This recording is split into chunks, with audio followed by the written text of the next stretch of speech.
Vsem Slovencem gnado, mir, milost in upravo spoznane Božje skozi Jezusa Kristusa prosim. Zdaj, če se mi vprašamo, zakaj je ena taka majhna knjiga, ki jo imamo tukaj v tem prvem stebru, tako zelo pomembna v zgodovini slovenskega naroda. No, on napiše potem tiste 3 vrstice naprej čez 11 let, da odkar svet stoji, se kaj takega ni zgodilo, zakaj slovenski jezik se doslej ni niti pisal, še manj tiskal.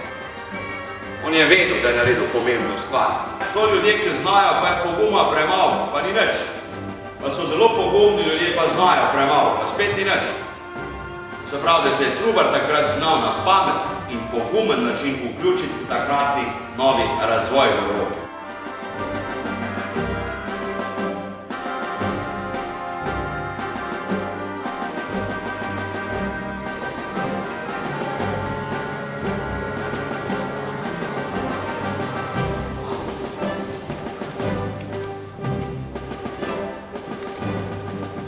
Znanje dobimo v šoli, tako gre to.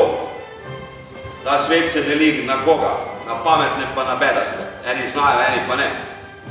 Pri Slovencih je bilo bolj tako, šol ni bilo, ljudje so bili nevedni, nepismeni, iz nevednosti raste neumnost, zaradi neznanja je slovenska zgodovina polna traparij.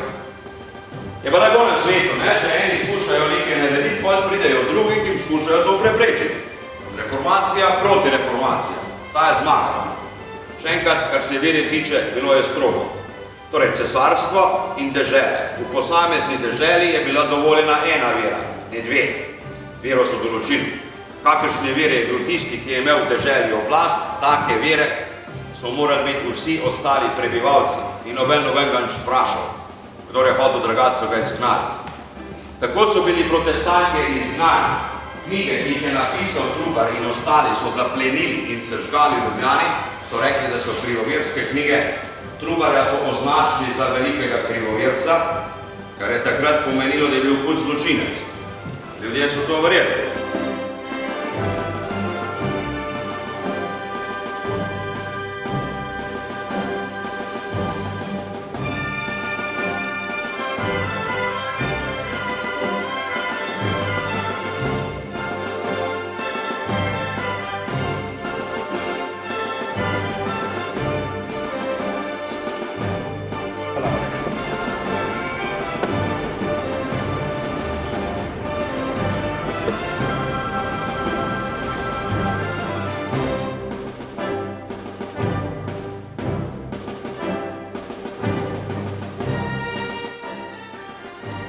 Trubar se rodi 1508. leta, kakšen dan pred svetim Primožem, na Rašci, očetu mlinarju in tesarju.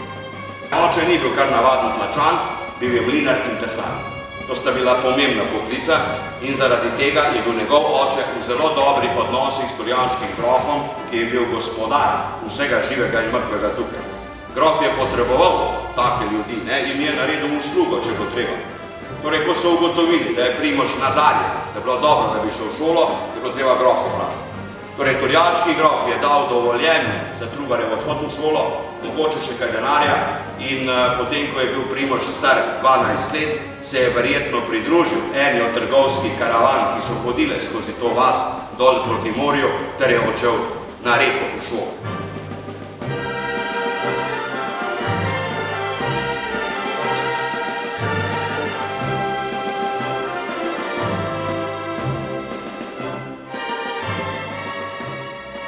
Kaj se zgodi v glavi 12-letnega fantiča, ki se znajde v velikem mestu? Ki pa ni samo veliko mesto, ampak je veliko pristanišče. Je luka, kamor se stekajo trgovske poti iz praktično takrat celega znanega sveta. Spopade se s šolo, šolsko snovjo, začne srkati znanje, spoznava pisave, jezike in verjetno nekje začuti v sebi, ko je odmaknjen od doma, to veliko ljubezen do svojega lastnega jezika.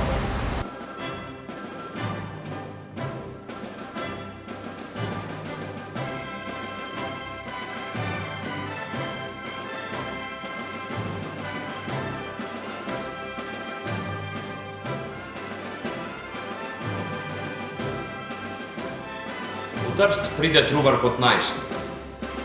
a je že dovolj podkovan z osnovnim znanjem, da Peter Bonomo začne klesati njegov značaj.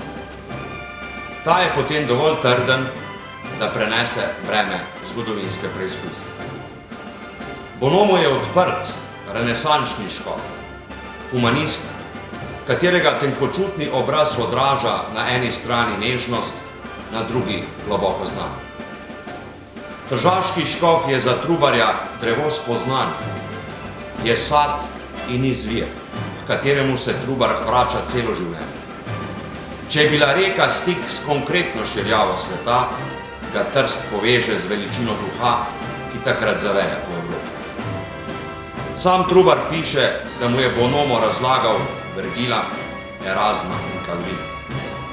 Antična kultura in misel, humanizem in reformacija so sestavni deli testa, iz katerih vzhaja naš čas. Tako Trubar postane humanist, reformator, predvsem pa človek, ki ljubi svojega bližnjega, da bi ta osmislil bivanje na zemlji.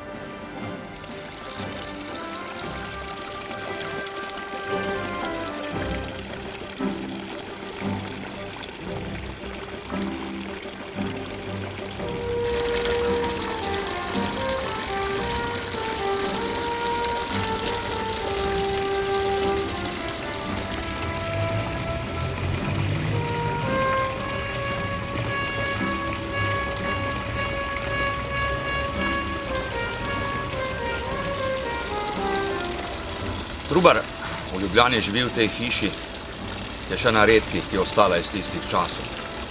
Živi v hiši s pogledom na Ljubljanico, ki pa je bila verjetno manj bistra kot potok, ki je gnal očetov mlin. Ampak zakaj mora biti to mesto tako mačehovsko surovo do svojih najboljših otrok? Kar naprej ga skušajo pregnati iz njega. Najprej po sporu z deželnim glavarjem Jurišičem v Trst, ampak tam je vsaj varno zavetje tržaškega škofa Bonomo. Potem pa preko Šentjerneja v Nürnberg in ostala nemška mesta in na koncu dokončni izgon v nikdjer dom.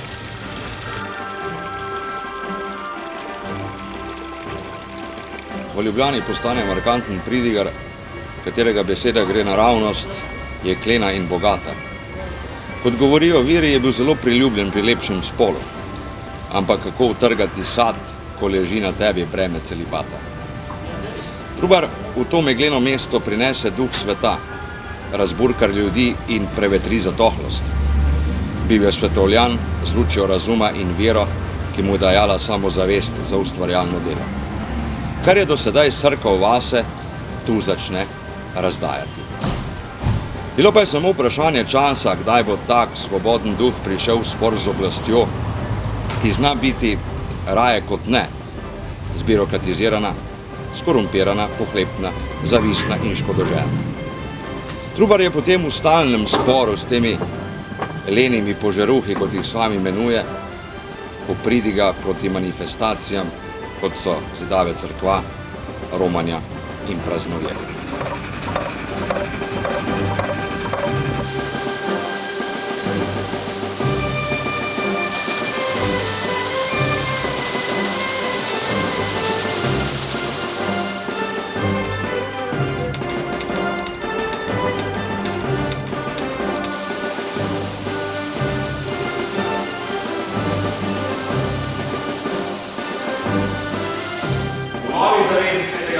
Torej v Evangeliji nič ne piše o tem, da treba koga ubijati, preganjati, če je drugačne vere, če bi hotel stvari spremeniti. Nič ne piše o tem, da se sme z verskimi stvarmi služi denar. Torej mnogo se jih je pojavilo, ki so kritizirali cerkev, da se ne drži več Evangelija. In to je ena glavnih zahtev tega nemškega meniha. Ker Luther zahteva, da se cerkev mora držati izvirnega Evangelija. Zahteva, da vsak človek mora znati brati, da sam bere in razume svetopismo, da se odpustkov ne sme prodajati in tako naprej. Ampak v Rimu niso nič radi videli, da se je kdo upiral.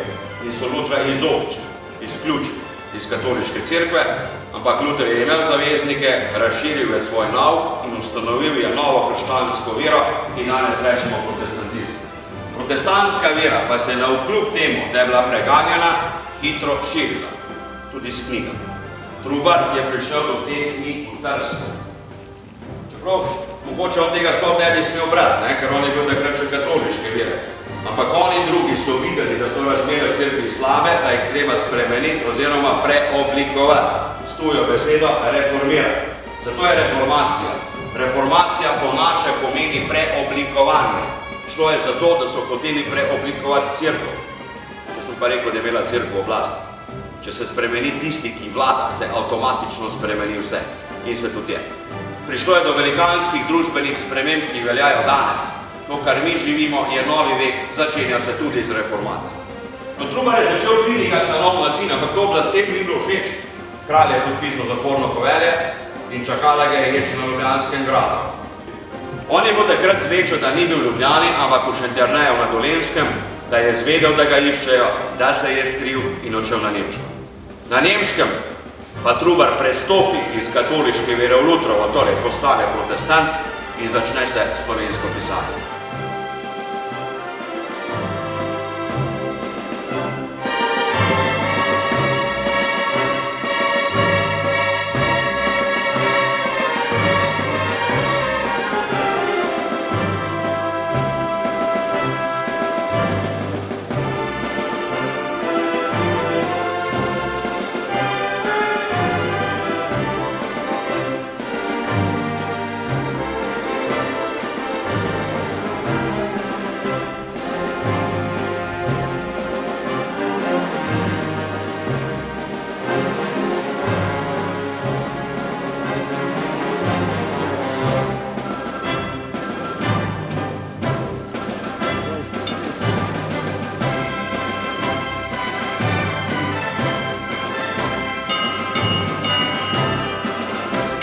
Daj ima vršno.